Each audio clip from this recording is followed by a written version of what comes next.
વિદ્યાર્થી મિત્રો, તમારા પેજ નંબર 12 ઉપર અહીં આપેલા જે પ્રયત્ન કરોના દાખલા બહુ ઉપયોગી, જે પરીક્ષામાં આ દાખલા પૂછાવાની સંભાવના વધુ છે, કારણ કે તમારે જાતે ગણવાના છે. વિભાજનના ગુણધર્મોનો ઉપયોગ કરી શોધો. પહેલો અને બીજો દાખલો છે, આપણે બંને દાખલા ગણીશું. પરીક્ષામાં પૂછાવાની સંભાવના છે. તો વિદ્યાર્થી મિત્રો, પહેલાં તો તમને ખબર હોવી જોઈએ, જે આ રીતે હોય એને છગડીયો કૌંસ કહેવાય. તો કઈ રીતે વંચાય ઘણા સ્ટુડન્ટને આવડતું નથી, તો હું વાંચું જુઓ. છગડીયા કૌંસમાં 7/5 ગુણ્યા ઋણ 3/12 કૌંસ પૂરો, છગડીયો કૌંસ પૂરો વત્તા છગડીયા કૌંસમાં 7/5 ગુણ્યા 5/12 છગડીયો કૌંસ પૂરો. હવે વિદ્યાર્થી મિત્રો, વિભાજનના ગુણધર્મનો ઉપયોગ કરવાનું કહ્યું છે. તમે અહીં જુઓ તો વિભાજનનો ગુણધર્મ કહ્યું છે. તો અહીં શું કરીશું હવે? તો બંનેમાં શું સરખું છે એ ઉપયોગ કરીશું. તો તમે જુઓ તો બંનેમાં 7/5 છે અને અહીં પણ 7/5 છે. તો 7/5 છે એ બહાર કાઢી દઈશું. આવું શું પડી રહ્યું?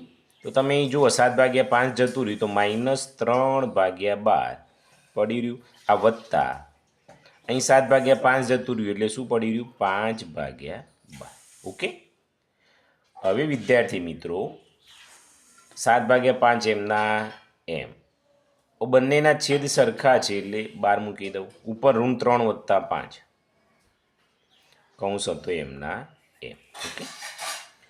7/5 છે એ એમના એમ રાખીશું, ગુણ્યા √3 + 5, તો 5માંથી 3 જોઈએ એટલે 2 અને 12 એમના એમ. છેદ ઉડીશું તો ઉડાડવાના, 2 × 12. આવું કંઈ ઉડતું નથી, તો ઉપર શું વધ્યું? 7. 5 × 30. તો વિદ્યાર્થી મિત્રો, જવાબ આવ્યો 7/30. ચલો બીજો દાખલો આને સાઈડ કરીએ. મેં રકમ લખી દીધી છે એડવાન્સ. છગડીયા કૌંસમાં 9/16 ગુણ્યા 4/12 છગડીયો કૌંસ પૂરો વત્તા છગડીયા કૌંસમાં 9/16 ગુણ્યા -3/9 છગડીયો કૌંસ પૂરો. તમે જુઓ બંનેમાં શું સરખું છે? તો 9/16 છે એ સરખા છે. તો શું રહેશે? તો અહીં 4/12 રહેશે, અહીં વત્તા એમના એમ, અહીં -3/9. હવે વિદ્યાર્થી મિત્રો, અહીં જુઓ તમે તો 9/16 એમના એમ રાખીએ. અહીં છેદ ઉડ્યું છે, તમે જુઓ તો જુઓ 4 તરી 12 અને 3 તરી 9. તો ઉપર 4 જગ્યાએ કંઈ ના વધ્યું તો 1, આ નીચે 3 એમના એમ, વત્તા ઉપર કંઈ ના વધ્યું એટલે -1 છે, અહીં 3 છે. હવે વિદ્યાર્થી મિત્રો, 9/16 એમના એમ, અહીં જો બંનેમાં 3 કોમન છે એટલે છેદ સરખા છે એટલે 3, ઉપર 1 વત્તા ઋણ 1.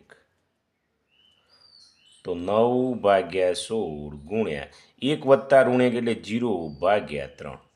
કોઈ પણ સંખ્યાનો 0 સાથેનો ગુણાકાર હોય તો આપણે જાણીએ છીએ કે 0 જ આવે, તો અહીં 0 મૂકી દેવો. તો આ વિદ્યાર્થી મિત્રો તમારો જવાબ છે. ઓકે.